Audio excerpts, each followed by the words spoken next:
must say that it is my fun time and time that I look forward to every Wednesday because I get to hang out with the original Coach Carter, Man, Vince, how you doing, man? You kind of laid back this evening, man. How's things I tell up you there what, I'm doing really in Tennessee? doing well. Doing well. I had a Florida-like day the last couple of days. We're starting having cool mornings, but very 78, 80 days, and then it cools down a little bit at night. So it's really a great time right now. Things are going very well. I'm excited as a sports fan, especially as a basketball fan.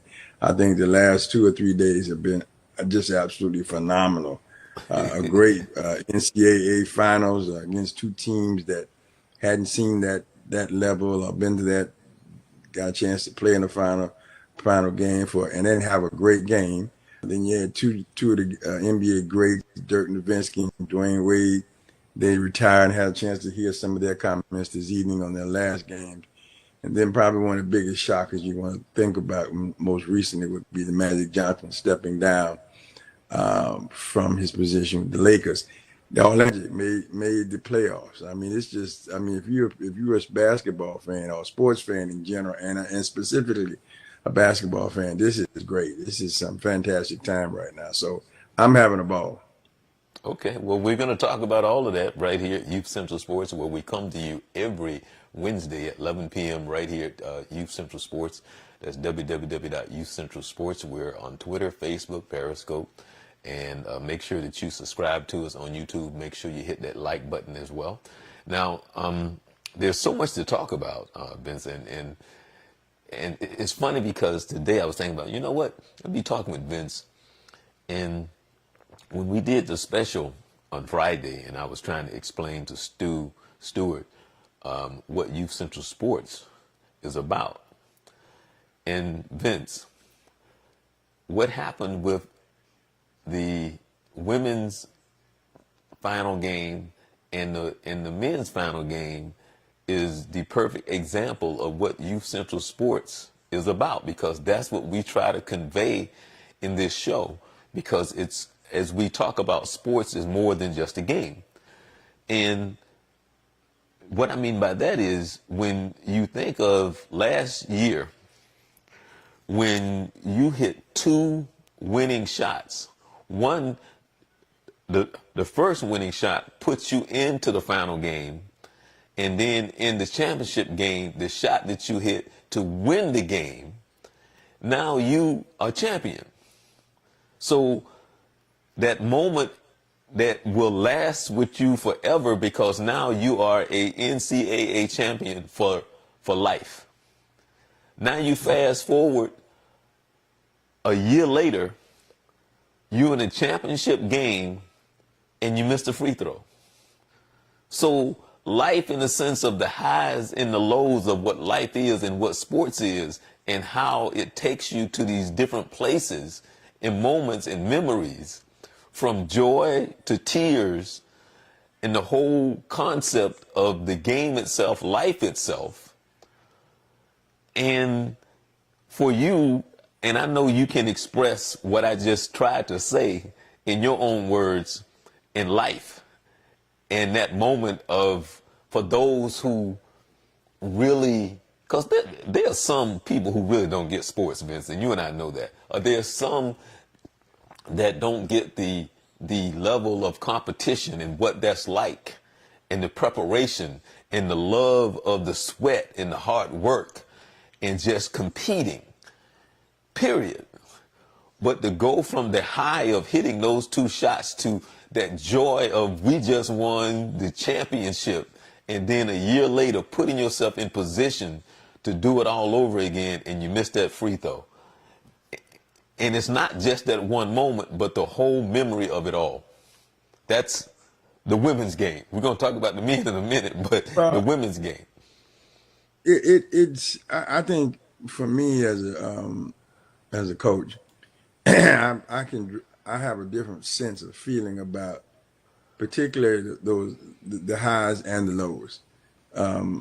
I'm so excited when I watch these teams eclipse certain points, winning their conference or winning a big game, a rivalry game. having a good season, getting through your conference play, then getting invited to the big dance, the NCAA, and winning a game there and moving forward. And then obviously to get that far, where you get to where you get a chance to play in a championship, a back-to-back situation. That doesn't happen to very many athletes, very many programs that they get to go back-to-back. I mean, UConn was probably unique in its opportunity several years to do that. But as you see, that does come to an end as well. There's so much emotion and time and effort that goes into that. And I think the average, I'm not dissing the average fan, but the average fan it's an entertainment value. They're rooting for a team that they like, and they have somewhat of an emotional investment in it from the outside. But when you're on the inside, the day-to-day grind that goes through that, the highs and the lows that you talk about every day, those goals, those mini goals that you're not talking about at the end of the year, you're talking about the end of today. What we're going to do today, how we're going to get through the end of this week, where will we be at the end of this month, where will we be at, these points, and then you get to that dance. Sure, without a shadow of a doubt, she's probably very disappointed right now and feeling a sense of she can't even appreciate the fact that she was a champion a year before because she was at the free throw line. Every player dreams of winning that winning shot, whether it's a free throw, or the 3-pointer, or the layup, or whatever it is to put their team over the hump over into, and she had that opportunity and it didn't go down. Now, at the moment, devastated. I'm sure she was just crushed. But when you stop and look at it, you got a chance to go back to back, chance to win it. You're a champion coming in. You're a defending champion, as a matter of fact. And you go and you have an opportunity to knock it down. It doesn't go down. I mean, right then it's just hurt. But hopefully by now, she's still feeling the sting. She's still feeling the sting, no doubt about this. She and her teammates. But look at what you did. You did something that's very, very unique. You got a chance. First of all, you won a championship, number one. And number two, you got a chance to go back the next year and do that. Those are huge accomplishments. But in that 1 second of all of that preparation, all those wind sprints, all those free throw shooting, all of those one-on-ones that you had with your coaches, all those defensive breakdowns and practices that you've gone through, and coaches taking you through that 3 and 4 times and yelled at you, and you've yelled at a teammate, you've embraced a teammate, you've been embraced by your coach. It all comes down to right then. And I think my heart, and even though I may not have a favorite team, but every time I see a player in that situation, I relive my own emotions and kind of project myself into them, and knowing how good it feels to win and how bad it feels to lose. And I can say to them, and I walk away from it, not an emotional wreck, knowing that it ends. It's just one episode in your life. And at that moment, it seems like everything, but in a matter of days, it's just an episode, and you move on to the next challenge. I think that's repetition, that's maturity, that's having people around you to help you look at the big picture and understand, as important as that free throw was, it does not have a total impact on where your life will be or what you will do next. Did you miss the shot? Yes. Could it have changed the outcome of the game? Yes. But it's not the end of the world. But at that moment, it is huge. It is what you work for. And I think that's what sometimes fans may not have a great appreciation for, is that when that kid is on that free throw line or running down that court or making that defensive play, that's going all the way back to playground basketball. Those memories are still running through their minds. Remembering when the first time they got taught how to defend, the first time how to shoot a free throw, first time how to execute offensive execution on the floor. All of that, man. That's what I see when I look at them, and they make that winning shot. I just can see that memory, kind of pop up. All that hard work is paid off, and then if you miss that shot, you see the same hard work, but you see a sense of disappointment. But still a great opportunity. So I'm learning. I'm getting better at handling those emotional highs and lows because I feel it. I really do have an opportunity. Before I got to a state tournament, I think I felt it from a coach standpoint, and as a player, and having played and trying, but when you actually have that experience, You actually get on that stage. You actually go out there and compete in that arena with packed house against the top. I mean, you're one of the elite teams that are left. And then, and in my case, we came away and we felt a little bit short. Every time I see it, my emotions run high because I'm almost as if I'm reliving it again for myself and for my team and the players that I've been associated with. I don't know if fans really get that feeling unless they're true fans. I mean, that former athletes or something like that. And I can appreciate how they look at it. When I'm cheering for my team and the other team miss and we win, I'm excited. I mean, I don't care that he missed a shot right now. I don't have that emotional tie to that. But at the end of the day, I think about, wow, I kind of know how he felt on that one. But I'm glad my team won. So, but when you look at it on that kind of stage, man, it's huge. Emotions run high for me. I mean, because I just know the hard work that goes into getting there. It's not a foregone conclusion that you're going to make it. It is your goal each year to try to get to there, but not everybody gets there. We looked in on the women's side and on the men's side. There's some teams that play some very good basketball. Came down to a shot or missed shot or whatever, and they didn't go any further. So it's great for me, man. I mean, I hope I'm articulating my thoughts in a manner that people can understand. Right, and see, from a coach, man, this is huge. I mean, it's so much emotion because the emotions, not only my emotion, but my emotions for them. Because I know what he or she has gone through to get to. I can only imagine the number of free throws that she shot, throughout her career. Well, that's what I was going to say, Vince. Because when you play this up. Oh, by the way, I want to say hi to my friend Myron Coney.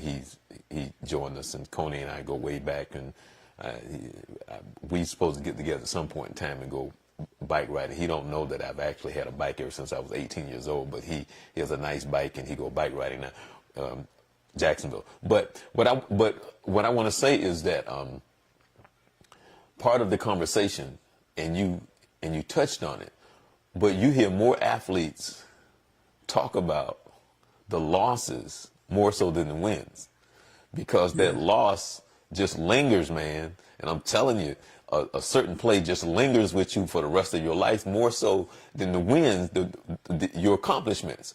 But at the same time, on the other side of that, you've seen players who have come down on other players who have been in situations that have missed free throws or missed layups in crucial situations because they don't practice or they're lazy. But you know this player who has put in the hard work and been dedicated to be one of the top players in the country. As a matter of fact, the WNBA draft was tonight, and she was the 5th player picked in the WNBA draft tonight. But you know that she is a dedicated, hard-working player who went to the line, and if there's anybody on that team that you want on the line at that time, is her. And it's just funny how life is. And I know that when she went there, she wasn't nervous in the sense that, am I going to make this free throw? Because she's been there a million times. And players like that are in that situation. I've never gone to the free throw line in that situation and going, I'm going to miss. I've always had the confidence that I'm going to make it. I never thought about ever missing it or I'm going to miss it. Never even crossed my mind. Whether I made it or missed it, I never went there thinking, well, I'm going to miss this free throw. So in the sense of life and whatever that was and the will and who was supposed to win that game, yes. But those moments like that, when you compete and you're an athlete and you in sports mean that much to you in your heart and your mind and your soul, that moment, she will remember that moment more so than the year before or those other 2 shots that took them to the championship. And I'm not saying that anything other than that. That's just how you are as an athlete.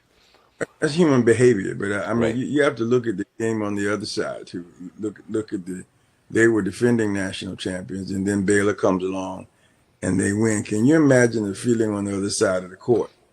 Where she goes in and has an opportunity to win the game and miss a free throw, Now switch gears and go to the other team sitting there gasping for air, hoping she does miss this free throw, that we do get a chance to eclipse the national champs from the previous year and become the champs.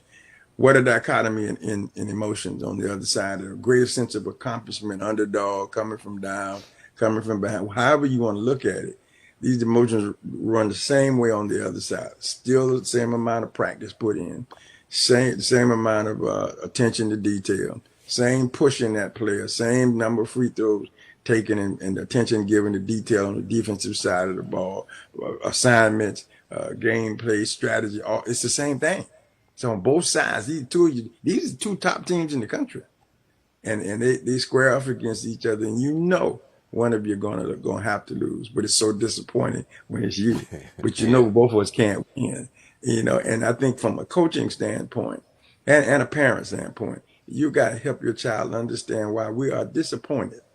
And this is easier said than done. I'm saying this, but I know how difficult this is. You now have to switch gears, even as a coach. I got to switch gears now and become a person and help them overcome either this extreme victory we just had, because we can't let life be purely based on that. Put it in its right place, use it to stepstone to go on to the next step, as well as I have to do the same thing with a devastating loss.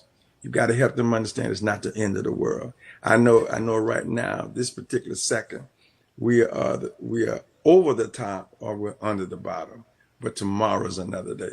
If Right. you're a returning player, you get another chance to come back at it. If it's your last opportunity, you take that experience and you move on. So, and that's easier said than done, but I think that's part of coaching.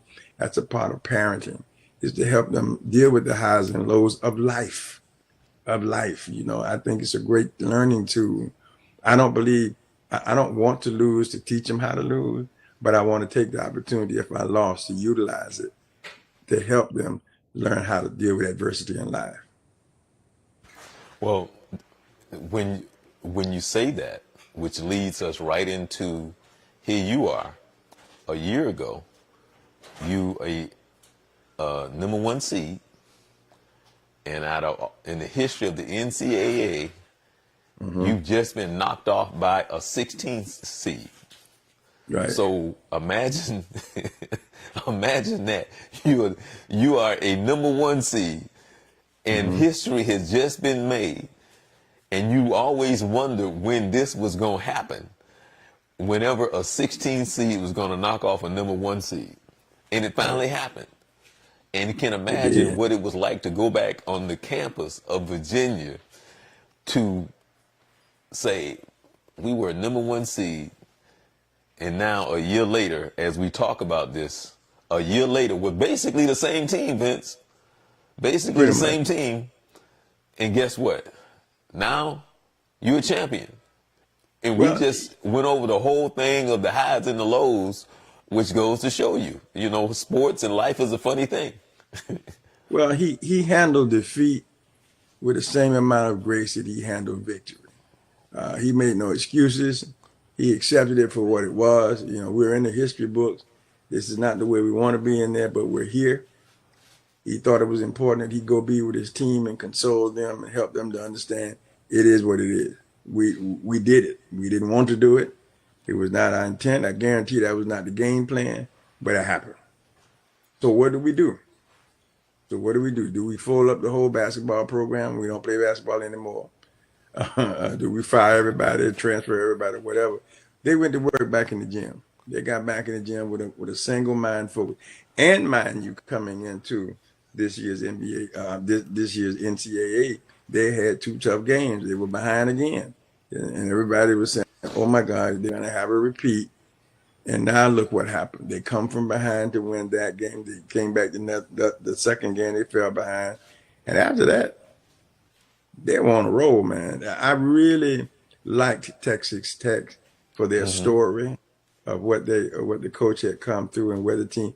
But I had a serious amount of appreciation for Virginia to get back, come overcome that adversity, to stay focused, to stay on a mission, and not let that be what they talk about every day, but focus themselves and get back to a championship game. and then go ahead and win it. That's huge, man. I mean, and they had a challenge because they got down to they had to win it in overtime, and they come out of overtime on fire. I mean, when you look, I mean, you described it earlier. I mean, it's the highs and the lows. It's the comeback, but it's dedication to the game. It's the fortitude. It's the integrity. It's the resiliency of coming back at it, not quitting, not giving up. Yes, I fell, but I'm gonna get back up and I'm gonna see what I can do about it. And so I think it's a great story. I just happen to like Texas Tech, but I think, and I think I had said I wouldn't have been surprised if they had won. But what a swing, what a swing. And one of the things I liked about it is how he handled his victory. I mean, he gave God the glory, and he talked about how from last year to this year, how much they depended on that, how much they came together. His faith played a huge part in the resiliency of the team, not letting them lose their belief and confidence. He talked about his family. He talked about all that. It's really good to hear that. I mean, because to be honest with you, that is the total package of how you get success. So I tip my hat off to him, to them. I thought they played some boy. I like the personalities on the team. I thought it was special. His dad, his dad talked about the true emotion of what it's like to be involved. Some of the earlier games, he couldn't watch. He just couldn't. And I was shocked that he was at the championship game because he was that nervous, that he got that worked up about it. That's his child out there. And, he's looking for success for his child, as every parent is. But he was able to come to the game and got a chance to see it. So, again, my emotions were all over the place. I love what Texas, and I saw the emotion in the Texas Tech coach during his interview. He didn't try to hide it. He said, I got to get it here because I got a whole room full of disappointed people that are heartbroken.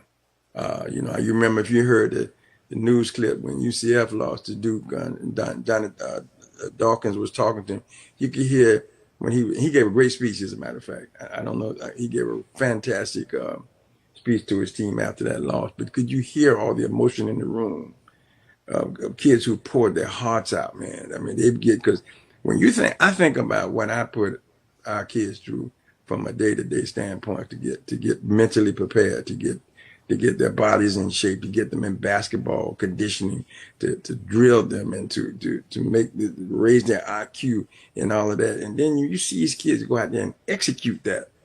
You get so excited, and you also become very disappointed when the outcome is not what you want, but you're so excited for the opportunity to be there. Once again, I was on an emotional roller coaster ride. I was all over the place. I saw the girls' game on that Sunday. Then I came back. Boy, I almost needed some medication on Tuesday because it was, I felt like I've been through my high school, our state run for Final Four appearance. I've been through two girls and boys, and then I was like, man, I need to take a nap. But that's that's that investment.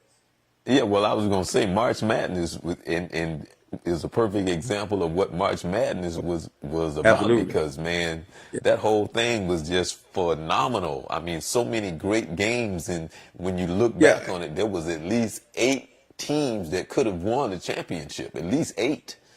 But the interesting thing too, Charles, though, every year, and I think I've been one of those persons as well, that certain teams I always felt like I probably should not have made it, and there are teams who I would have liked to have seen make it. And I don't care what format you come in, what format you're going to have that. But I really thought that the NCAA, for a change, had done a great job in putting a great field of teams on the floor. I really think that there were interesting games, there were some great matchups that you would not ordinarily have seen.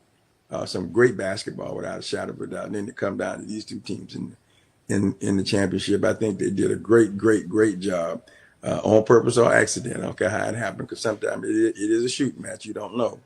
You don't know what these teams are going to do, but you're basing it on whatever criteria they use, win-loss record or whatever they do. It turned out really well. It turned out really well. And so as a coach and as a fan, I mean, I got to tip my hat. I'm not always a fan of the NCAA, but I got to tip my hat to them on both the girls and the boys for some fantastic basketball. And, obviously for the teams, man, just unbelievable stuff. Win. Well, which takes us to the NIT. You know, Shaka Smart, Texas. Yeah. You know, they won the And NIT. the school they played against Lipscomb, right here in my area, a campus I've been on, coach I've had a chance to speak to, as a matter of fact, doing basketball camps. And by the way, that coach from Lipscomb is now went and replaced a retired coach from Belmont, they're right next door to one another. I mean, they're literally next door. You can walk one campus right onto the other one. That's how close they are. And when Rick Barnes left, this guy was his assistant for a number of years. He's now left Lipscomb to go back to Belmont to be the head coach, and now Lipscomb is looking for a job replacement. There was some good ball over there. And one of the things that was interesting in the NIT is that one of the commentators was saying that sometimes players are disappointed that they didn't make the NCAA, so they give a lackluster. They don't really care about being there. That's not what I saw this year. I saw some competitive ball over there, and I was happy for Shaka Smart. I'm sure they wanted to be in the NCAA. I'm sure Lipscomb wanted to be there, but to make a championship, I don't care where you make it at. In my mind, I make a championship. I get down to be the final two teams for a championship. I think we've had a good season. Well, I don't know if you remember Vince last week when we were talking about it. I was telling you about my friend T, who was from Danville, Virginia. Mm-hmm.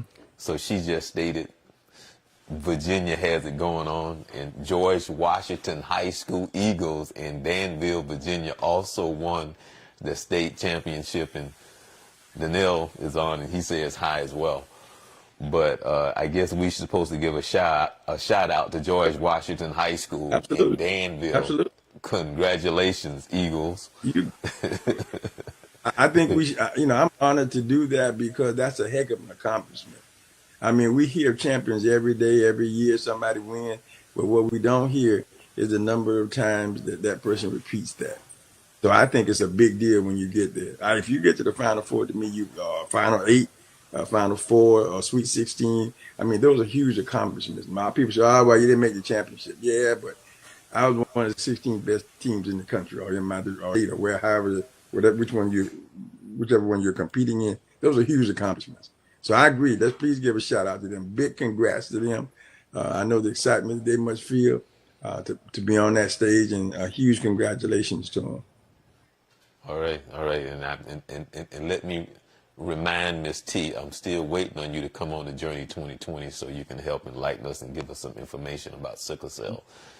That's what she does, is that she goes around the country and she enlightens us and give us the information and help us educate us, especially people of color, about sickle cell. So again, T, I'm waiting on you to come on the Journey 2020. Well, listen, UCLA hired Cincinnati coach, what is his name? Mike Cronin. Yeah. Right? Yeah. Chris Mullin stepped down. Speaking of Magic stepping down, but are you surprised that Chris Mullin stepped down from St. John? Kind of. I really am a little surprised. I don't know whether it's because he felt like they didn't achieve what they wanted, or he is looking at doing something different, maybe taking another coaching job someplace. I don't think he's through coaching. I just think maybe he felt like he couldn't get what he wanted done there, and he wanted to leave. So I'm not sure. I'm kind of reading up on that a little bit, but haven't found anything except that he just said it was time for him to leave. Rick Cronin going into UCLA was kind of surprising. I don't know. Maybe I'm looking at it the wrong way, but I just don't see him being a fit there, based on his personality and what he's all about. But you never know. I mean, great opportunity for him to be on such a large stage.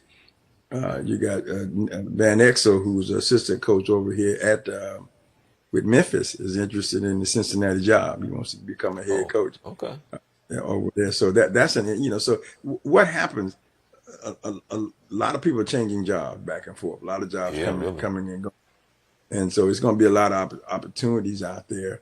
It'd be just interesting to see how they get filled. I mean, who would have thought that Jerry Stackhouse, would have been the head coach at Vanderbilt? I wouldn't. I wouldn't. I mean, many people think that he's probably not the best fit, because that's a high profile job. It's his first head coaching collegiate job. Okay, but hey, things happen, man. It's not. I'm not saying he's not going to be successful. I'm not going to say Cronin won't be successful in UCLA. It's just that that's not what you were thinking, in my mind. I mean, and many other people, those are not the choices. But hey, you get that opportunity, you go for it. You make it happen, and I'm excited for anybody that gets that job, those opportunities. Take full advantage of them. But that's a surprise to me. Dunleavy, I think, is stepping down at Tulane too. Dunleavy, he's had a good run there, but I think they mutually agreed for him to leave, and he's been there a while. Some of those jobs are just tough jobs. It's just based on the amount of talent you can get, and but you still got to do the best you can with them. So that was a surprise. Well, quickly, a couple of things. Donnell, you're absolutely right about in the black community when it comes to sickle cell, because I learned that from T when she explained that to me, because I didn't know how it affected people of color. So that's why I've been trying to get her to come on. So yes, I'm definitely trying to get her to come on that. I don't necessarily agree with I'm switching up now. Donnell was talking about Magic and that he was not really the man for the job because he said that he's too nice, which I don't think that Magic is too nice because he knows the business. I think Magic can be very direct, and that's when he was telling me that these guys got to be men. This is you're in the NBA, you get paid a lot of money. I don't think he's necessarily too nice because I think he really understands the business. But Donnell also said that he would like to see Nick the Quick back at his back at his old school. So on Magic, what you think of Magic stepping down, Vince? Well, to me, there's more to that than what we currently heard. I think. Definitely. I think part of what you said is true. I think you remember when Magic attempted to coach, he had a difficult time coaching because of levels of commitment and the way he viewed the game. Right. The comments that he's made to me lead you to believe, and I heard some additional conversation today, that there was some backstabbing going on in the organization that he didn't like. Well, it certainly wasn't Jenny Buss doing that to him.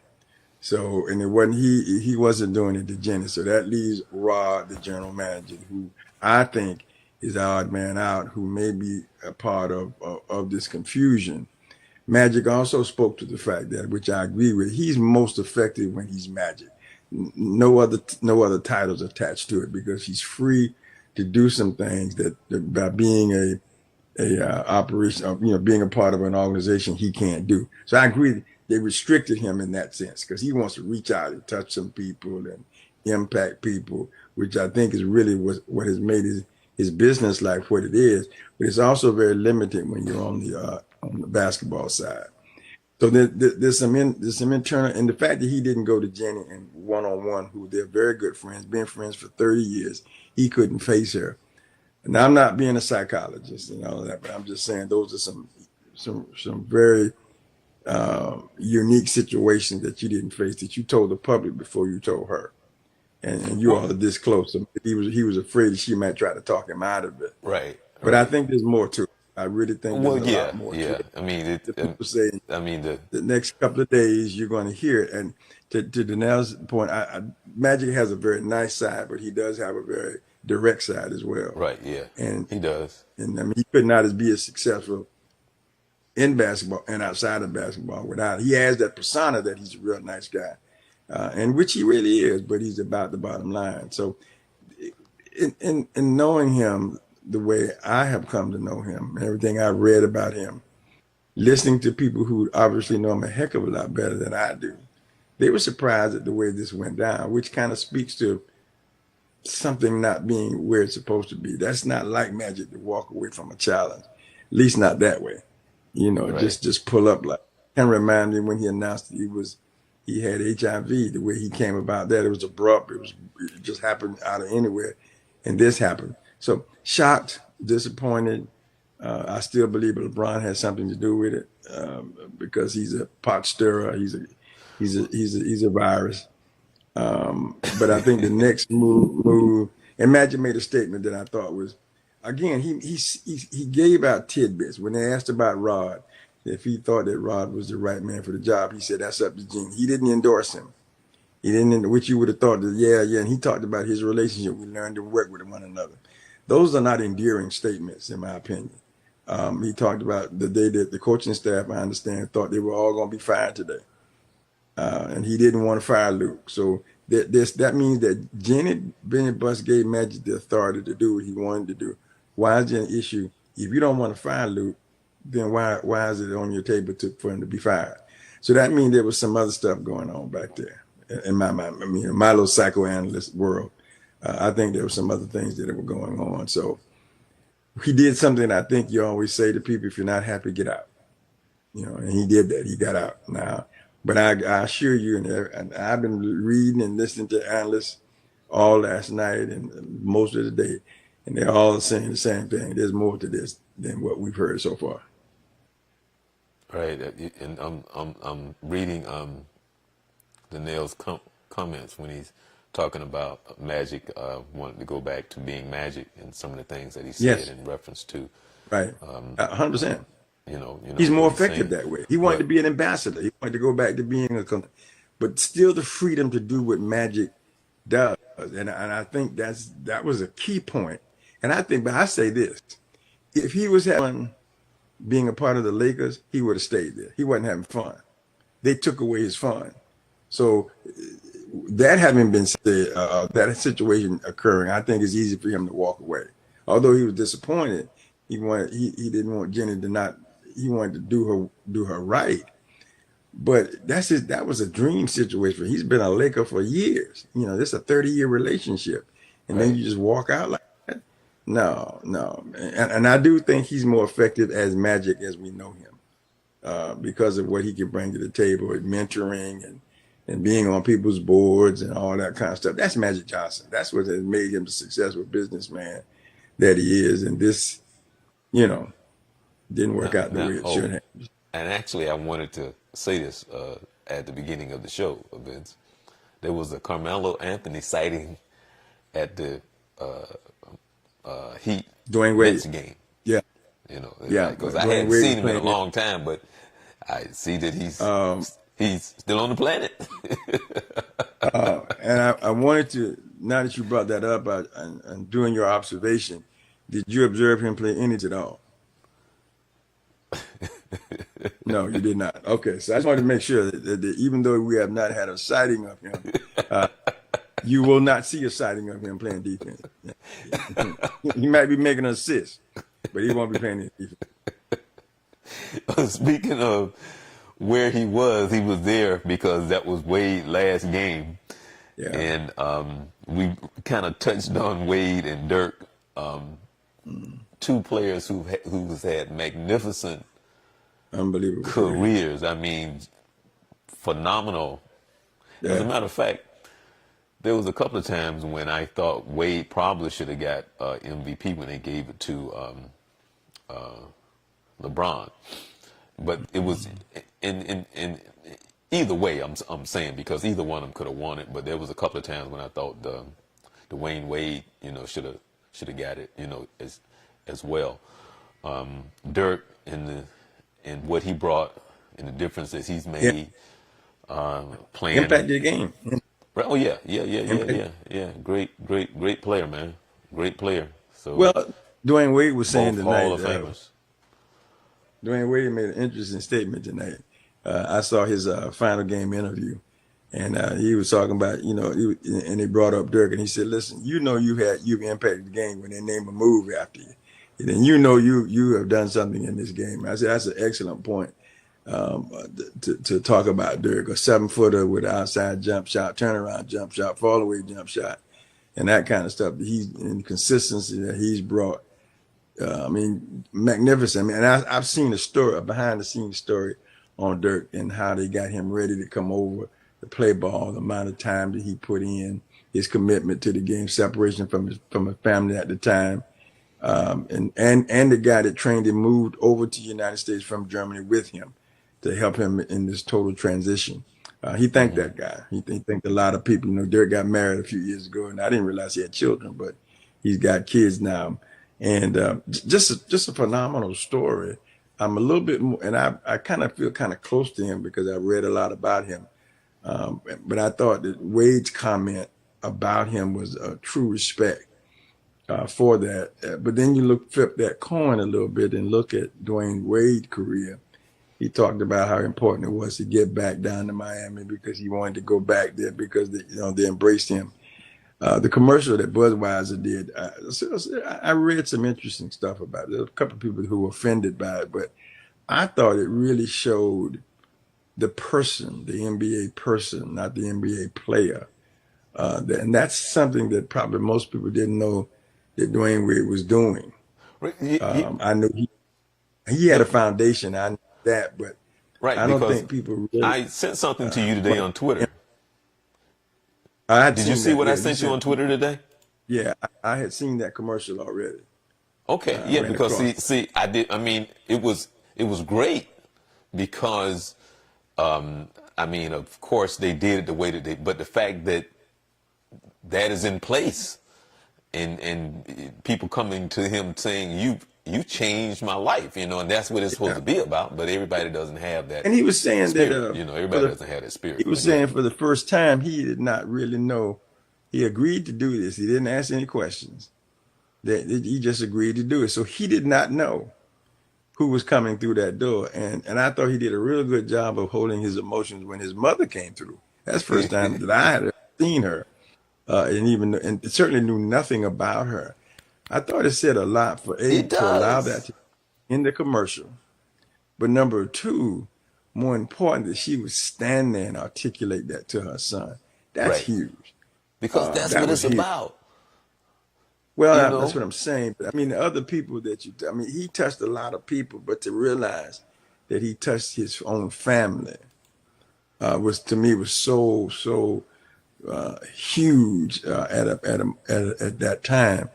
And he said in his interview today, after his game tonight, he said he said, I don't know if you could see my emotions. I was taken back, number one. He was very humbled by what these people had did, and they didn't bring jerseys. I thought that was cool. They brought a representation of their accomplishment that he helped provide. I really thought that was done. I thought I was. It brings tears. It brings tears to your eyes because I had a little emotion on that one. Yeah, both of them, because in their own way, Dirk. I mean, Dirk has done a lot too for his country that we don't know about. We don't hear. Yeah, because I mean, that's what it's about, and it's. I mean, that's when you understand that he is a champion. You know, that's what a champion is. A champion in life. But you also understand what sport really is. He's a person first. Then he's an athlete second. And I think he's taken we're now hearing about an action on his behalf that many of them have done. A lot of them have foundations and they're doing various things. You remember Warren Dunn, was it with Habitat building houses for single parents because his mom, he grew up in a house with a single parent, and we still hear about it, especially down in Tampa. But so it warms your heart. I mean, you know, we love him on the basketball court. I really had great respect for him as a player. Yeah, I'm going. And that's. Yeah, I'm gonna. I mean, we're gonna move on, Vince. But the fact that how real it is that his mom can come on and talk about going to prison and make that statement and be real about life, and because we want to judge and all this other stuff, but keeping it real like that and to show that life, people can overcome, and that when the storm comes and you're strong enough to deal with life and to come up out of it, to go to show that that's what life's about. So the trials and the tribulation to overcome, sport. you know. That's the essence of sport. But that's what we're so dysfunctional and crazy. Yeah, but sport is about overcoming and competing. That's what sport. That's why we love sport. And we always look at that in a win loss. I got more than you got Oh way, yeah, which is what the sport, which is what we do. But when you see this side of that, you understand now how important his career really was, because his career was a pathway for him to helping other people. And I really thought that was huge. That they did that, and he handled it very graciously as well. And I really thought with his mom being there, I know that was tough. Um, right. it would have Yeah, been for me. I mean, just the emotion of seeing her there, but he handled it really well. Very impressive. Tip right. my hat to Budweiser. I don't drink beer, but I Yeah. probably would have popped Hey, a Budweiser on that one. great job. Um, the Magic made the playoffs. I would have never guessed that in a million years. Also, Boston Smart is out with an injury. We and three, and I asked you and I asked Danielle if he's still on. Who do you think was a bust this season that didn't make the playoff that you thought that would? Oh, I don't. Right now, I don't. Well, I kind of thought the Heat, with their push at the end, were going to try. They may have made it, but they fell Yeah, short. I'm Detroit just surprised got. that the Heat didn't make it and the Magic did. So yeah, Yeah, I mean, well, the Magic was on track. They had a lot. The one thing I said about the Magic all along is that the Magic just need to be consistent. They need somebody, leave somebody there, and let this guy work, and stop trying to be a 1 year wonder. It's not going to happen that way, because you don't draw that kind of talent. And you got a coach to let him do his thing. And so they played some very impressive ball, especially in the second half of the year. But I thought the Heat were going to get it because they were on an emotional high, pushing real to talk for. I wanted Casey to get in since I didn't like the way he got treated out in Toronto when he pushed those guys in for a minute. I didn't think they were going to make. So I think um, um, probably Heat right now would have been something I thought. A lot of people would say the Lakers, but I never thought the Lakers were going to make the playoffs anyway. I never thought that, so I'm not surprised. I'm not disappointed. That's not a bust. That's as expected for me. okay. Well, uh, like I said, Smart is out with the hip injury. Curry is out with the ankle sprain. Yeah, they'll be all Well, right. I don't. No, you know what? I don't know if he's out. I know he sprained his ankle, but I know They Boston talked Smart. about that today. That he'll probably be all right. They said that they were icing it down. It looked like he was going to be okay. They, Okay. they they took the precaution of not playing him, but um, they felt like he would be all right. It's going to be an interesting playoff because Oh yeah. what makes it interesting is you got different teams in for a change. So that always adds some. Did Indiana make it? I don't think they made it. I think if Oladipo had stayed healthy, they may. I don't think they made it in. I was looking at it Um. earlier, and I don't remember right now But if hold they on. made Wait a it in minute. or not. Wait a minute. You know what? As we talk, I'm gonna look it up. But In Brooklyn, the Nets made it. I mean, right. wow. I mean, that was huge because you think about it, they've been at the cellar for a while. They've been Right. struggling over there, Oh and they yeah. finally have. They got a chance. They got an uptick. So you got Brooklyn in there now. The Magic will be playing Toronto. That's going to be an uphill battle, but that's just the way it goes. I mean, the fact. Oh See, once well. again, we underestimate the fact that they made the playoffs. I mean, that's an important opportunity there all by itself. Now, who they play? Well, you play where you play, but excuse me, but you're there. You got there. That was the key thing. So, kudos to the organization, to the coaching staff, and to the players. I mean, for staying the course and stop letting people tell them what they couldn't do, and then give them a chance to go ahead and make it happen. Here, looking at my notes real quick.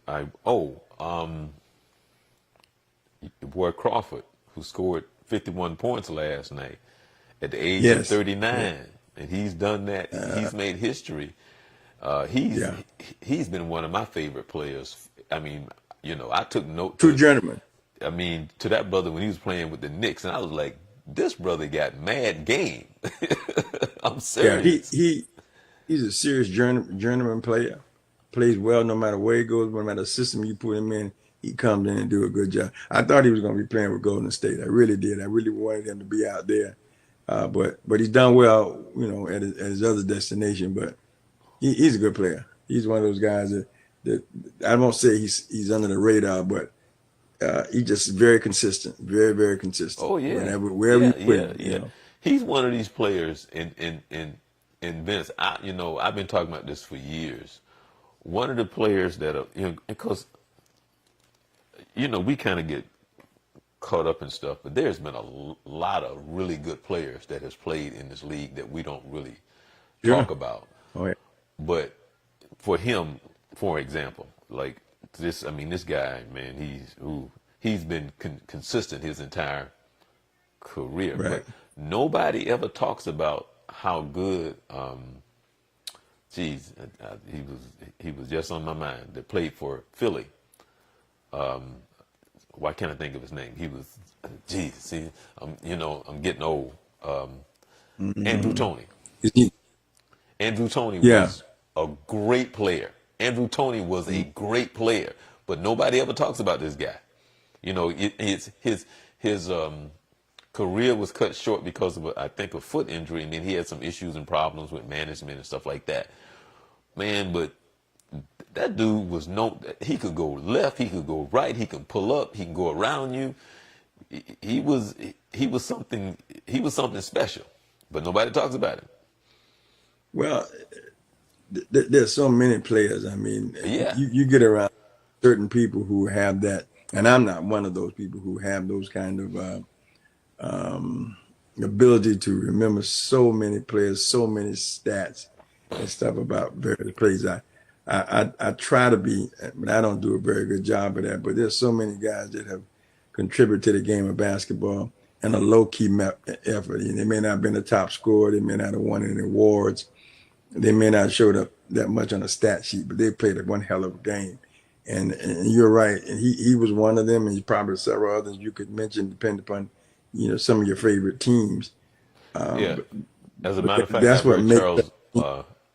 I've heard Charles Barkley say that he was one of the best players that he ever played with. Yeah, I mean, and we measure people by championships and stuff, and I do think you have to acknowledge a guy that consistently wins or has a chance to win a championship. But at the professional, everybody that has that potential. So it's matchups, it's team, it's all those factors. But you got some of the best athletes in this particular sport all assembled together. And 90, because I've told kids many times, the guy sitting on the bench sometime on another team, he might be a starter, but Hmm. he's in a situation where there's so much talent in front of him that he just, he's good. He's probably better than you would ever imagine. But look who he's behind. There's some Right. guys that shooting the ball really well, but they're not starting before Steph Curry and Klay Thompson. Not on that team. And then you Did got you Durant as well. It's not going to happen. did you see where they were looking at doing something and having something in place for the one and done by 2022? Well, they were talking about doing that. They need to have something done by, they need to address it. But I really think it needs some attention. Coach K has said from Duke has said that he thinks that the NBA is ready for the one and done, but the NCAA is not. He may be right about that, but maybe they haven't given it enough attention. But I do think it's an issue that requires their concern. Yeah, and I think it's the right move to make for me. For me in my world, I think it's the right move to make. Now you understand too. There's some investigation going on regarding Zion and Nike. Oh yeah, yeah, yeah, Alvin yeah, yeah. You know what? and I forgot to Eddie put that in my notes. said that back during his junior year, there was a check, some money provided to Zion's mom under the auspices under the covering of consulting services, and he's saying that if you don't believe me, which people are trying to downplay him because of his situations that he's currently involved in, He's saying ask her, and B, check the vendor logs. Now, Coach K is saying he doesn't know anything about that. Duke is supposedly investigating. He is saying that this is just one of hundreds, and which I believe to be true across the board. It's been done, and the only thing I'm not a Duke fan, but this young man has had a phenomenal career. I'd hate to see it tarnished by this. Once again, the unfair advantage of affording some an opportunity and not giving others. Yes, based on let your ability be the factor that allow that to get to you, not favor. So that would be my disappointment. My other disappointment would be to have his career shattered. He is not declared for the NBA yet, which I'm kind of surprised. He's got $100 million worth of shoe deals out there hanging on. He's not going. R.J. Barrett from Duke decided to go. I also noticed that the kid Trey Young from Duke decided to come back. Cam Reddish has not mentioned what he would do yet. So, and I know they got to come to some decision pretty soon on that. So again, that's interesting. That's not unusual. I don't think anybody's shocked. I think what may bring a little bit of shock to everybody is that we're now looking at a current player that this is allegedly have taken place, but and he's saying this is just one of hundreds. He just happened to be pointing this one out because it's the most recent, but he's saying it goes back a way, which I believe it does. So I hope, I just let's get to the bottom of it. A lot of scandal. I see they're finding additional parents involved in this college admission program. Now that thing is going, well, initially we had two real high profile people. This thing is going much deeper than that now. Now they're putting up people from left and right who have been involved, not to mention schools, not to mention administrators, coaches. So it runs very deep, very, very, very deep. And the FBI is still investigating the NCAA. Chuck Persons took a plea deal. He's going in. But Charles, I found something interesting the other day where there's a trial coming up where the guy from Bill Self and Wade, the guy I think is Will Wade from LSU, were going to be going to court. And the government had said they're filing us a petition to not allow their testimony. And at first I was like, are you serious? But then I thought about it. That would mess up their other investigations. So they don't want them to go and say stuff that's going to either tip off or expose the other. So as I told a friend of mine the other day, I've been saying this all along. This thing is far from being over. It's far from being over. They are slowly walking this thing foot by foot, step by step, until they get to exactly where they're going. So it's still a lot going on out there. Again, I'm not an NBA fan, but in terms of, I like college basketball better. I think it's more exciting, but I think this year's playoff is going to bring a certain amount of excitement on the NBA side as well. Question for you.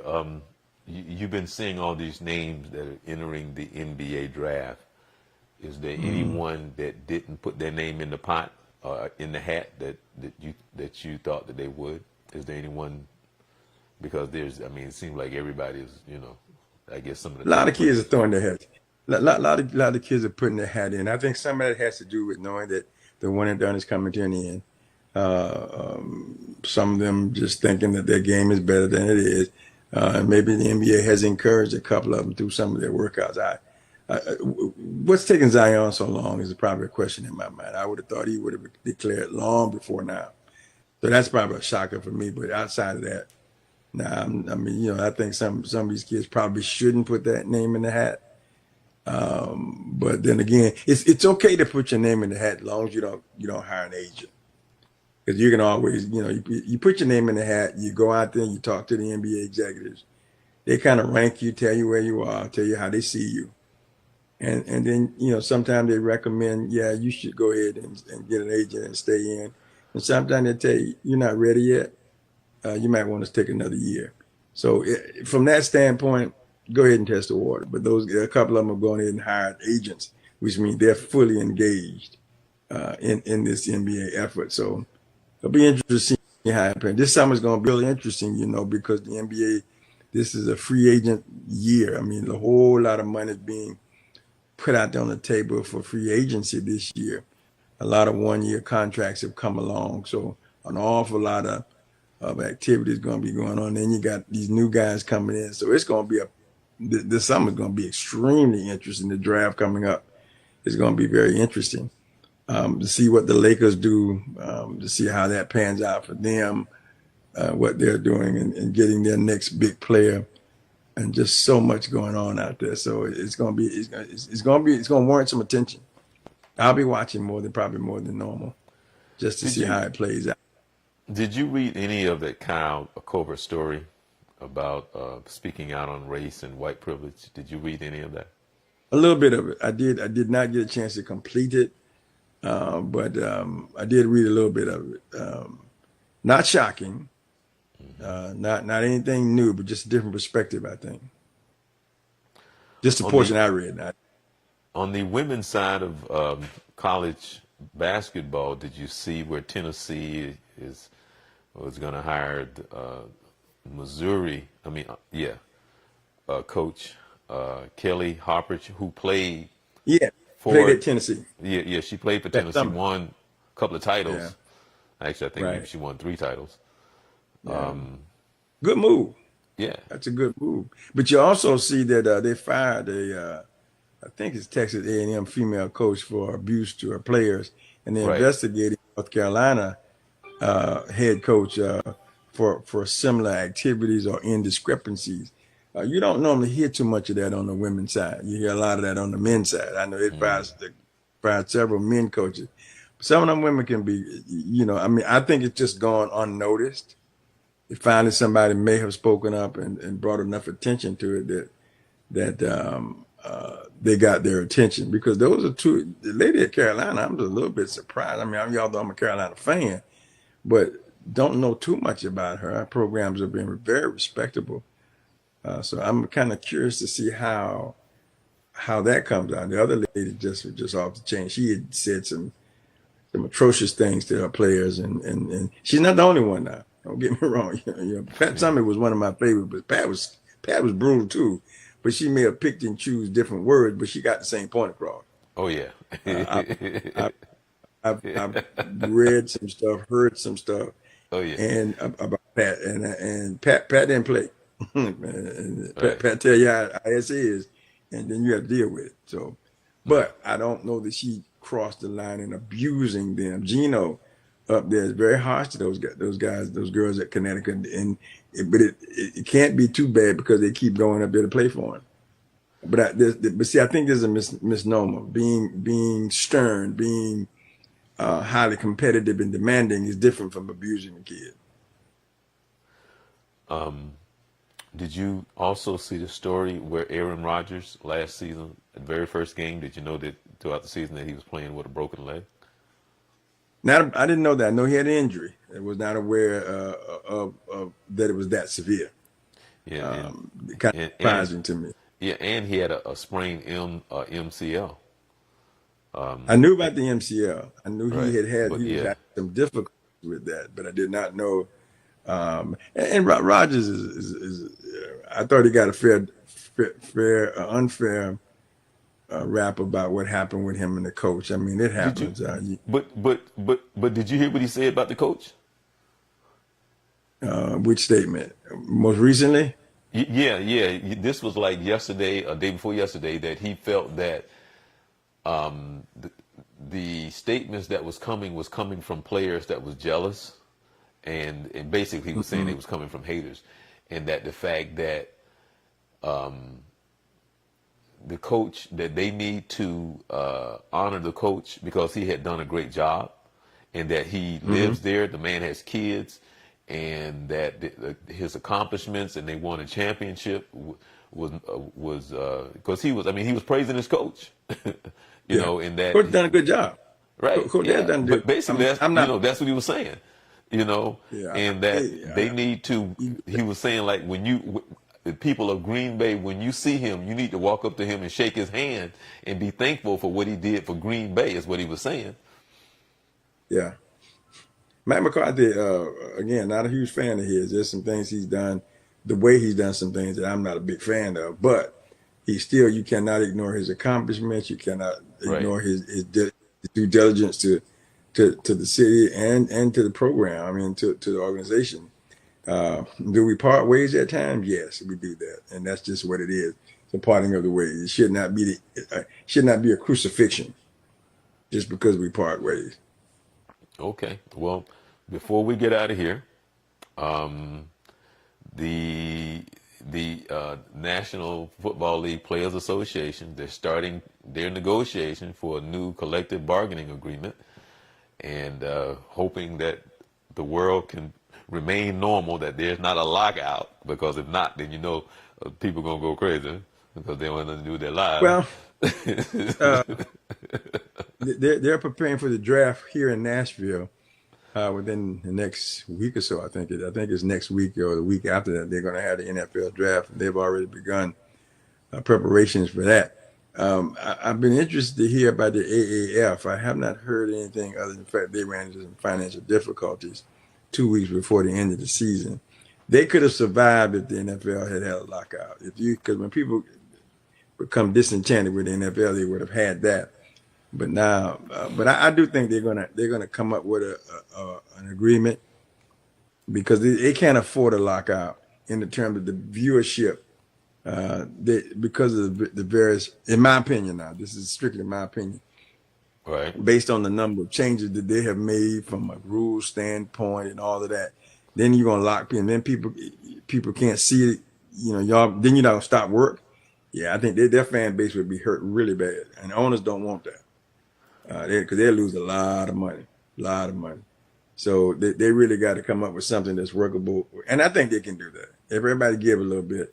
I mean, it's easy for me to say it's not my money, but I do think if you're really sincere about the game, you cannot afford to have a lockout.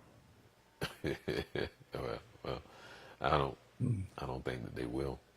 Real quick, let me see if I have this. I think I do. So hold on. Let me see here. Yeah, hold on. Here we go. I'm Charles Morse with the original Coach Carter. Oh, actually, this way. But we'd like to invite you to the 16th annual What's My Anti-Drug Youth Summit, where we're talking about sports. It's more than just a game. And Coach Carter, tell us what they get to look forward to. You get the opportunity to hear about the conceptual ideas of how you build the best athlete, student athlete, participate in the next level of sport that they may involve in.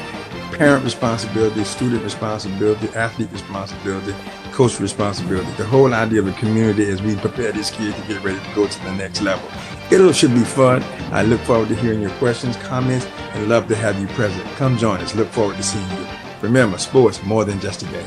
All right, that's taking place July 13th. Right here in Orlando. It's going to be at the Smith Center. So if you would like to find out more information, you can email us. And also remember, sports is more than just a game. True that, true that, true that. So not a bad promo. Well, we're looking forward to you coming and hanging out with us. Looking forward. Yeah, I'm looking forward to it too. Good to be back in Orlando always, and the opportunity to sit and talk about something that I love, and that's sports, and then being able to entertain questions or share my beliefs, and I hope it's informative information for others, that we can talk about this thing and how we build better athletes, better community support, and stronger parent bases. Oh, by the way, it looks like Boston will match up against Indiana in the playoff. Indiana did make it in. Okay, they did get in. So I think they're going to be the 5th seed. Yeah. Mm-hmm. Yeah, I see Indiana against Boston, 5 against 4. So that means that Oladipo won't be back, but I'm sure he'll be excited that they were able to get a lot to help them get there. Yeah, because they actually gave Cleveland a run for the money last year. They did. They did. Right. Oladipo been around a little while. Young man coming into his own, playing some real good basketball, and I'm glad to see that it's working out for him. All right. Well, again, I'm Charles Morse with the original Coach Carter, where we come to you every Wednesday at 11 p.m. at www.youthcentralsports.com. We're on Twitter, Periscope, and Facebook. Make sure that you subscribe to us on YouTube. Make sure you hit that like button on Facebook. We appreciate the time, Coach. I always enjoy the moments, and good conversation when we're talking about what just transpired from one year to the next, both the college men and women's, and how it can quickly change. Yes. You know, so but both it's just life, and it's life lessons, and either Right. way, good or bad, you got to pick yourself up and just keep moving forward. Yeah, dust it off and try it again. All right. Well, thank you for hanging out with us. We'll be back next week with the original Coach Carter. As we would say, sports is more than just a game. And just a Everybody, you game. be blessed.